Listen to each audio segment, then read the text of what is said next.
Hi, I'm Anca, and this is the place to be to hear about the latest tech trends in healthcare. So, usually the stories that I tell in these videos have nothing to do with me.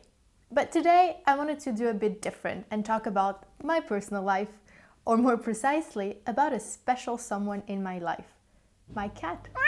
I adopted my kitty a couple of years ago, and it was love at first sight. He had this velvety brown fur with beautiful dark gray stripes and these big eyes that reminded me of that cat in Shrek. Let me show you a picture actually. Who said anything about a real cat?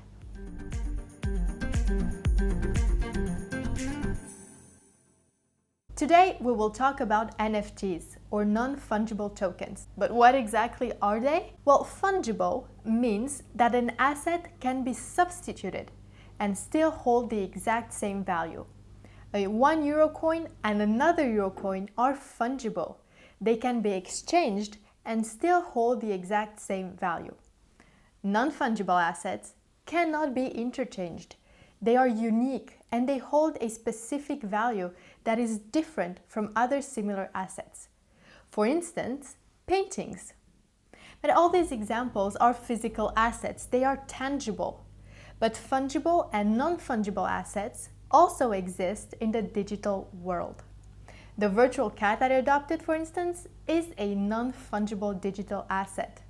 This asset is represented by a non-fungible token, which you can think of like an authenticity certificate that lives on the blockchain. This cat is part of a game called CryptoKitties. CryptoKitties is a game based on the Ethereum blockchain that allows players to purchase, collect, breed, and sell virtual cats. Each CryptoKitty is unique and owned by the user. But enough talking about cats. Today, we will focus on another particular non-fungible asset, our health data. The idea of non-fungible tokens, or NFTs, is quite revolutionary when you think about it. So far, if we wanted to transfer information online, we were only able to transfer copies of that information. Everything from text to videos to audio files can be easily duplicated. For instance, if I want to send you an X-ray, I would only send you a copy of their file. There is no mechanism to actually transfer property over that file or access rights. That's okay if we talk about a photo or an email. But as soon as you want to create scarcity, the internet becomes a real problem. This is where blockchain and NFTs come in. Each digital asset can be linked to a digital token that lives on the blockchain, and it cannot be duplicated. If you send that particular information, you don't just transfer a copy of it, you actually transfer ownership of that information to another individual. In other words, blockchain and NFTs create scarcity in the digital world. In the future, each medical information can be represented by an NFT.